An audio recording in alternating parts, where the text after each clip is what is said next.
Assalamualaikum warahmatullahi wabarakatuh. Halo semuanya, perkenalkan nama saya Afa Fadila Ramadhani, bisa dipanggil Afaf, NIM 2025 110014. Saya mahasiswa dari Universitas Flores, Program Studi Ilmu Hukum, Fakultas Hukum dan Sosial Humaniora. Di sini saya akan menjelaskan analisis 4 masalah hukum di Indonesia berdasarkan materi kekuasaan kehakiman.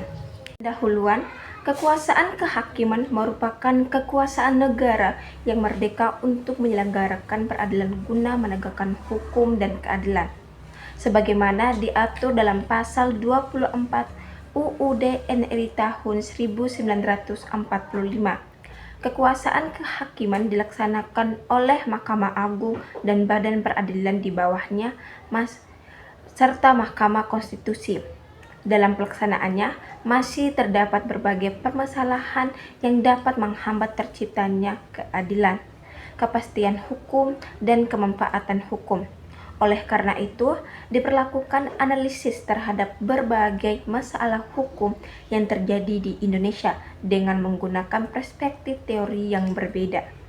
Masalah yang pertama, korupsi dan suap hakim, terutama tentang kasus. Beberapa hakim dan aparatur pengadilan tertangkap melakukan praktik suap untuk mempengaruhi putusan perkara. Yang kedua, analisis. Korupsi peradilan merupakan bentuk penyalahgunaan kekuasaan yang merusak integritas lembaga kehakiman. Hakim yang menerima suap tidak lagi menjalankan tugas berdasarkan hukum dan keadilan, melainkan berdasarkan kepentingan pribadi. Yang ketiga, perspektif teori hukum. Teori negara hukum atau rule of law. Menurut teori negara hukum, semua tindakan penyelenggaraan negara harus berdasarkan hukum. Tidak boleh ada pihak yang berada di atas hukum, termasuk hakim. Ketika hakim melakukan korupsi, prinsip supremasi hukum menjadi rusak karena hukum diperjualbelikan. Yang keempat, gagasan dan pendapat.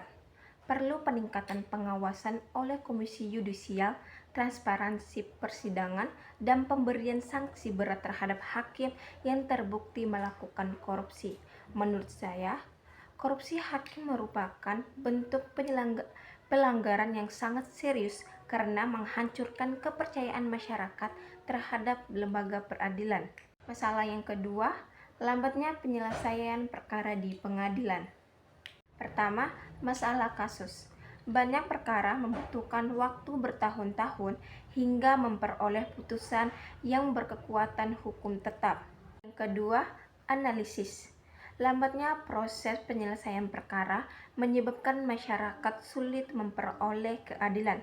Selain itu, biaya yang dikeluarkan para pihak menjadi semakin besar. Ketiga, perspektif teori atau teori kepastian hukum atau Gestalt Rechtsprak. Menurut Gestalt, salah satu tujuan hukum adalah memberikan kepastian hukum. Kepastian hukum menuntut adanya aturan dan proses hukum yang jelas, konsisten, dan dapat diselesaikan dalam waktu yang wajar. Dan yang keempat, gagasan dan pendapat. Penggunaan sistem Eckhart harus diperluas. Jumlah hakim perlu ditambah dan administrasi peradilan harus disederhanakan. Menurut saya, proses peradilan yang terlalu lama dapat menghilangkan makna keadilan itu sendiri. Masalah yang ketiga, putusan pengadilan dinilai tidak adil oleh masyarakat. Pertama, masalah kasus. Terdapat beberapa putusan pengadilan yang mulai kritik karena dianggap terlalu ringan atau tidak sesuai dengan rasa keadilan masyarakat. Yang kedua, analisis. Meskipun hakim memiliki kebebasan dalam memutus perkara, putusan yang dihasilkan harus mampu mencerminkan keadilan yang hidup di tengah masyarakat. Yang ketiga, perspektif teori atau teori keadilan Aristoteles. Aristoteles menyatakan bahwa keadilan berarti memberikan kepada setiap orang yang menjadi haknya. Putusan hakim harus mempertimbangkan keseimbangan antara hak dan kewajiban para pihak. Dan yang keempat, gagasan dan pendapat. Hakim perlu menggali nilai-nilai keadilan yang hidup dalam masyarakat, sebagaimana diamatkan dalam hukum Indonesia. Menurut saya, putusan yang baik bukan hanya benar secara hukum, tetapi juga memenuhi rasa keadilan masyarakat. Masalah yang keempat, dugaan intervensi politik terhadap kekuasaan kehakiman. Pertama, masalah kasus.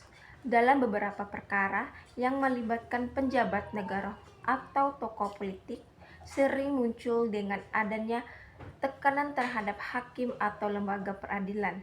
Yang kedua, analisis. Intervensi politik dapat mengurangi independensi hakim dan memengaruhi objektivitas putusan pengadilan. Yang ketiga, perspektif teori. Teori pemisahan kekuasaan atau Trace politik Montesquieu.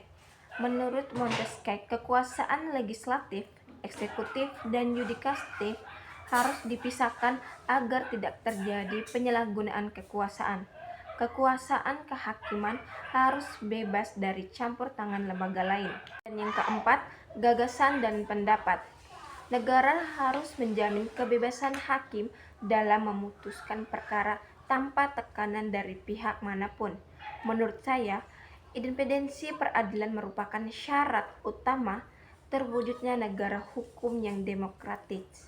Kesimpulan, pelaksanaan kekuasaan kehakiman di Indonesia masih menghadapi berbagai tantangan, seperti korupsi hakim, lambatnya penyelesaian perkara, putusan yang dianggap tidak adil, dan dugaan intervensi politik.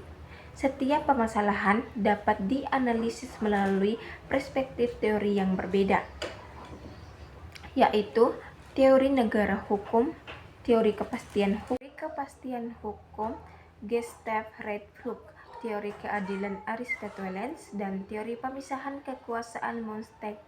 Melalui analisis tersebut dapat dipahami bahwa penguatan integritas, independensi, dan profesionalisme lembaga peradilan sangat diperlukan untuk mewujudkan penegakan hukum yang adil dan berwibawa di Indonesia.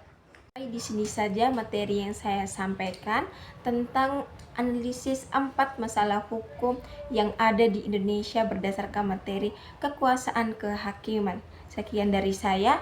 Wassalamualaikum warahmatullahi wabarakatuh.